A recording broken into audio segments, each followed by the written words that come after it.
بسم اللہ الرحمن الرحیم ان الذین جاءوا بالافک عصبۃ منکم لا تحسبوه شرا لکم بل هو خیر لکم لکل امرئ منهم ما اکتسب من الاثم والذی تولى کبرہ منهم له عذاب عظیم۔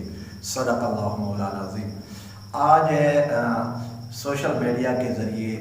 میں اس عزت و عظمت اور رفعت و بلندیوں کی ایک عظیم بیکر ام المومنین ام عائشہ صدیقہ رضی اللہ تعالی عنہا کے متعلق چند گزارشات اہل ایمان والوں تک پہنچانا چاہتا ہوں۔ نمبر ایک تو ام المومنین ام عائشہ صدیقہ رضی اللہ تعالی عنہا صدر رمضان المبارک کو اس دار فانی سے رحلت کر جاتی ہے،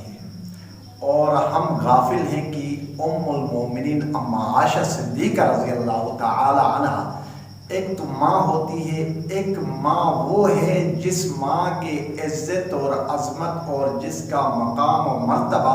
میرے اور آپ کے خالق نے بتایا ہے کہ یہ تمہاری ماں ہے، یہ ساری امت کی ماں ہے، یہ ساری امت کی ماں ہے، اور عظمتوں والے، رفعتوں والی، بلندیوں والی، مقام والی، عزت والی، آبرو والی،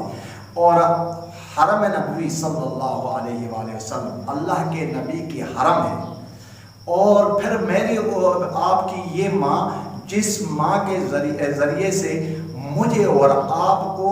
اللہ تبارک و تعالیٰ کے حبیب صلی اللہ علیہ وآلہ وسلم کی ساری دین کا خلاصہ مجھے اور آپ کو جو ملا ہے ام المومنین ام عائشہ صدیقہ رضی اللہ تعالی عنہا کی وجہ سے۔ ایک طرف تمام صحابہ کرام کا علم اور دوسری طرف ام المومنین ام عائشہ صدیقہ رضی اللہ تعالی عنہا۔ اور فرمایا جاتا ہے کہ ام المومنین ام عائشہ صدیقہ رضی اللہ تعالی وہ عالمہ، زاہدہ اور قاریہ اور علم کی بصیرت والی اماں تھی کہ صحابہ کرام رضوان اللہ تعالی علیہم اجمعین کو جب بھی دین کے معاملے میں کوئی دقت محسوس ہوتی تو فی الفور حرم نبوی میں چلے جاتے، ام عائشہ صدیقہ رضی اللہ تعالی عنہا کا دروازہ کھٹکاتے اور فرماتے اماں جان ہمیں اس دین کے معاملے میں یہ رہنمائی فرمائے، ہمیں یہ دقت محسوس ہو رہی ہے۔ ام المومنین ام عائشہ صدیقہ رضی اللہ تعالی عنہا چند سیکنڈ کے اندر وہ مسئلے کو حل کر کے صحابہ کرام کو دے دیتی۔ تو ام المومنین ام عائشہ صدیقہ رضی اللہ تعالی عنہا کے متعلق جو قرۂ عرض کے اندر دیکھ رہے ہو ایسے بے دین لوگ بھی ہیں جن کے عقائد، نظریات غلیظ عقائد ام المومنین ام عائشہ صدیقہ کے رضی اللہ تعالی عنہا کے متعلق ہیں اور دل میں بغض اور عداوت رکھ رہے ہیں، ان سے آج میں التجا کر رہا ہوں کہ اللہ کے ان احکامات کو دیکھو، کہ یہ سورہ نور کی آیات کو دیکھو۔ اللہ کے حبیب صلی اللہ علیہ وآلہ وسلم اور سارے امت کا اجماع ہے کہ قرآن کریم کی ایک آیت کا انکار، ایک زیر زبر کا انکار پورے قرآن کریم کے انکار کرنے کے مترادف ہے۔ سمجھ آ گئی؟ تو آپ دیکھیں کہ یہ آیات کو جو ان الذین جاؤوا بالافک عصبۃ منکم لا تحسبوه شرا لکم، یہ الآیہ آخر تک جو بیان کیا ہے، اللہ تعالیٰ فرماتے ہیں کہ